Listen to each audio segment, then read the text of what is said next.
Alright, good morning mga kabinas. Again, welcome back to my YouTube channel, Iki Fishing Adventure. So ngayon mga kabinas, try kong mag-fishing ngayon kasi lumabas na si amihan. Baka may GT na. So mga 3 araw na ata yung lumabas na yung amihan. Puntahan ko uli yung spot kung saan kami nakahuli ng mga GT. Trevally. Tagal na rin hindi tayo nakapag-upload ng video mga kabinas, tsaka nakapag-fishing kasi medyo busy talaga sa trabaho. Ganun talaga. Hindi natin matutukan yung paggawa ng content. Hopefully mga kabinas, mapagbigyan ako ng magandang isda ngayon. Hopefully Lord, bigyan mo ako ngayon. So update ko na lang po kayo mga kabinas pagdating ko dun sa spot. So, punta na ako dito sa spot mga kabinas. Grabe laki ng alon ngayon. So medyo may kunting takot kasi nangingibago na naman ngayon mga kabinas.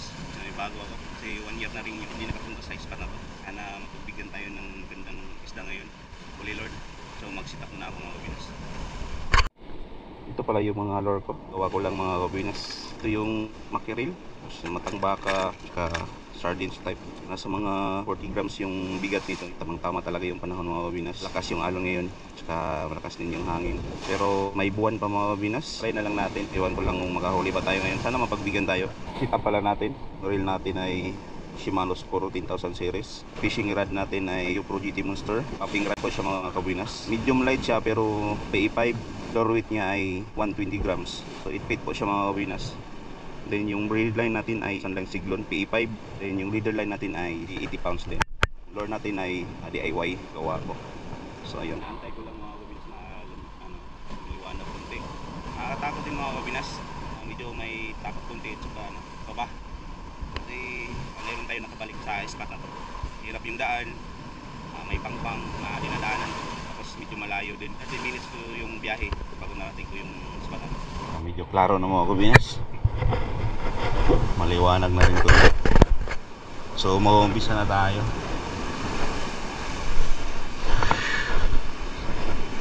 So ang oras ngayon mga kabinas ay 5:20 na.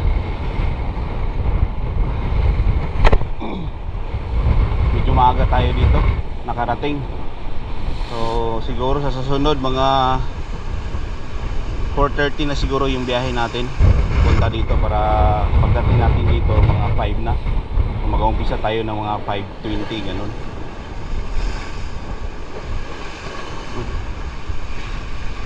So unang labas ng amihan mga kabinas, maraming damo talaga.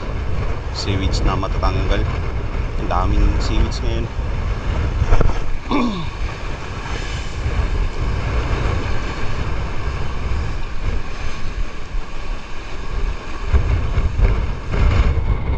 Sana meron. Lamig.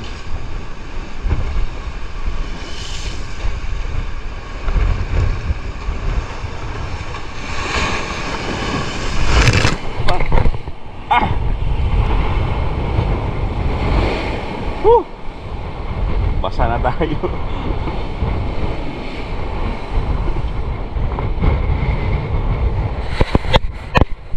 Yung paghahunting GT ko dito mga kabinas 1.5 hour lang. Kasi yung GT dito mga kabinas dadaan lang sila dito, hindi sila mag so may kanal dyan dyan sila dadaan. Hindi sila magtatagal dito sa spot na to. Matalon yung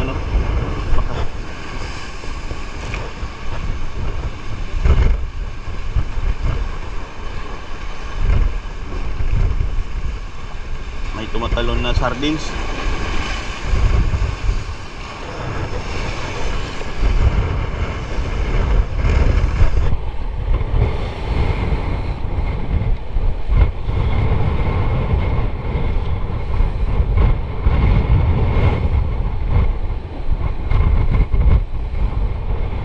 Sana mapagbigyan tayo ng kahit isa lang pang ulam.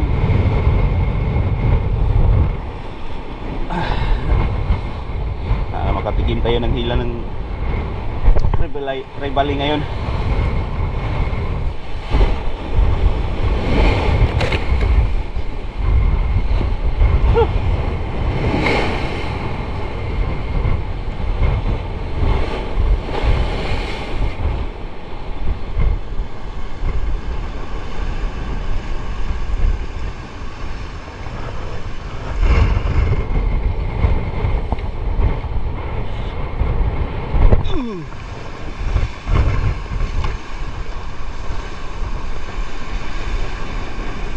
Parang wala sila ngayon mga kabinas.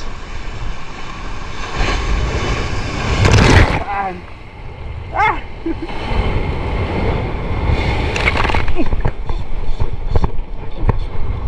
Servisyon mga kabinas.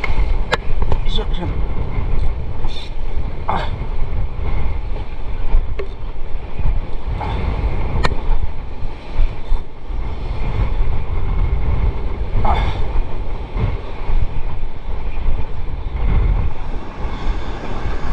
Mga kabinas.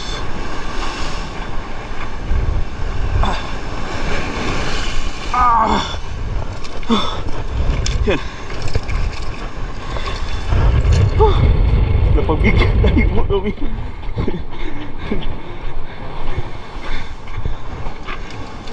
Yan.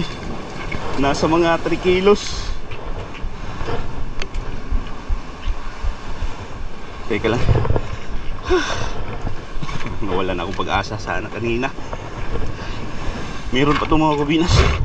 May kasama pa to. Buti na tamaan to sa gilid to.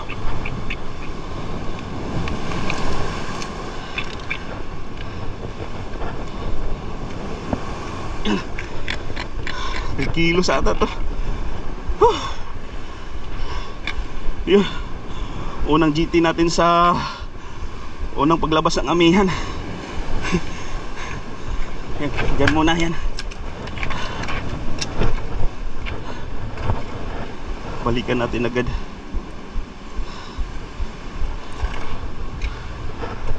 Baka mayroon pa.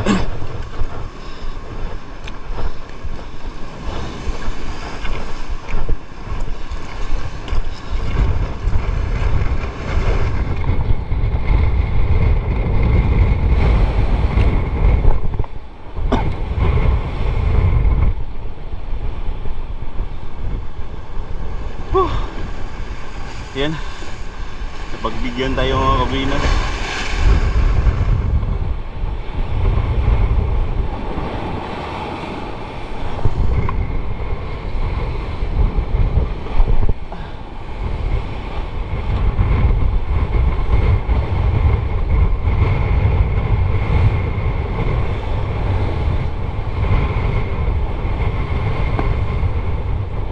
Sana madagdagan pa.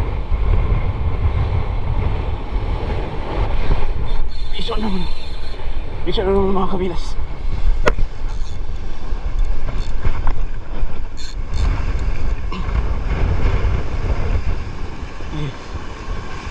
Sinahapit pa.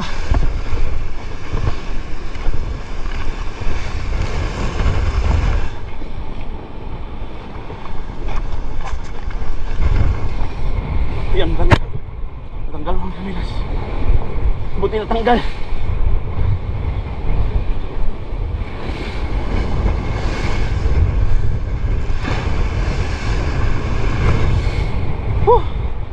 Buti hindi naputol.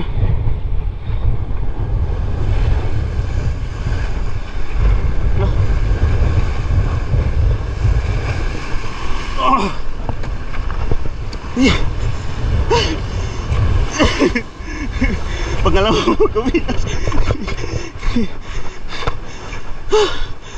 Another 3 kilos na naman. Good size.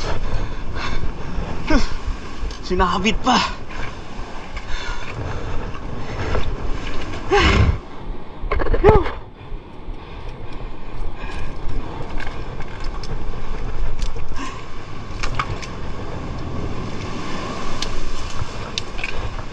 Yun.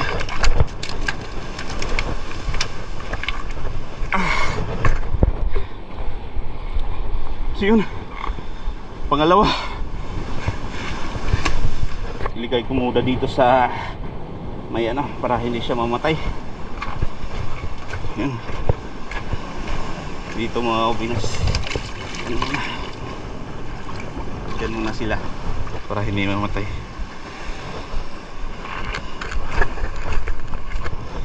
Inom muna tayo ng tubig.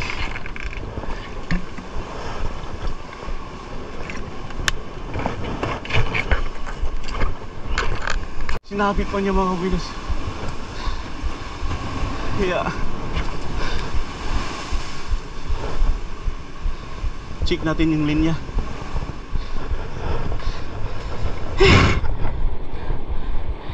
Baka meron pa yan.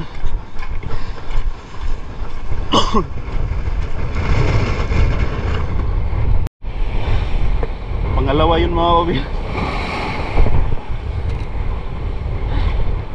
Baka meron pa. Swerte talaga natin ngayon sa unang sabak natin dito sa spot na to.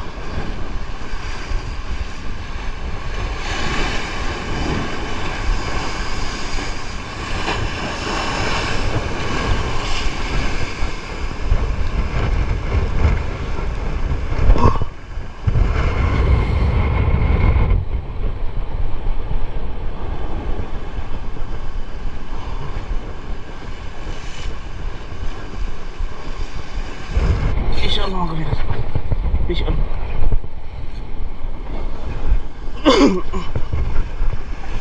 Fish on.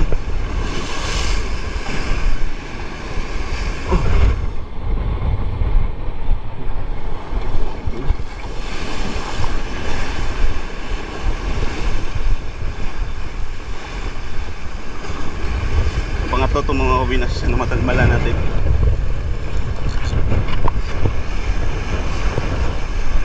GT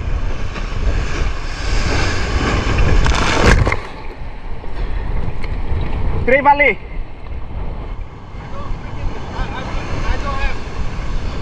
don't have because for a cap. Like this? Very good fish. Yeah. Very well. Thank you. May foreigner pala dito.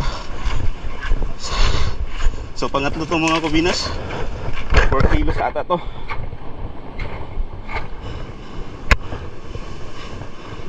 Pangatlo. Butin na lang natin. Yan.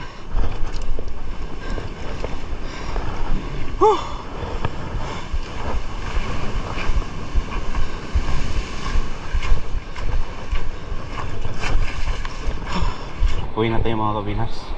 Kasi papasok pa tayo sa trabaho. So nakahuli tayo ng good size na trevally ngayon.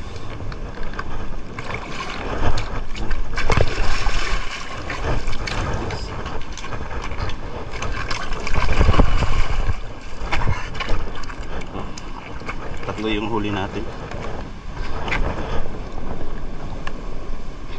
Patalian na natin. Kaya sa foreigner mga kabinas, kasi alam natin na pag sila makahuli, catch and release talaga. Pero tayo kasi ulam na kasi ito eh. Basta sayang din.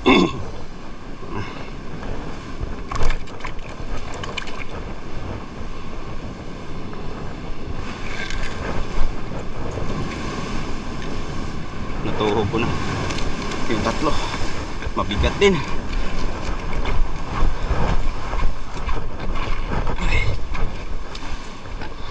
So may tatlo yung trevally. So mapaalam na tayo.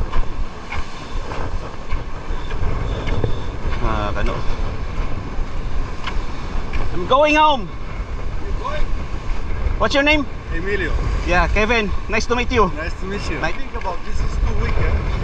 What is your setup? Daiwa, it's good, but you need a heavy setup. What is this? This is medium heavy. I must much more strong. Yeah, yeah. I took it, but they took it on the airport. A strong one. Yeah. Yeah, bye sir. Bye. Nice to meet you. Nice to meet you. Uwi na tayo mga kabinas. 6:30 na. Tama na yun mga kabinas. Tatlong trevally yung huli natin ngayon. So ito pala. Yung isa mga 4 kilos ata to. Tapos yung dalawa mga 3 plus.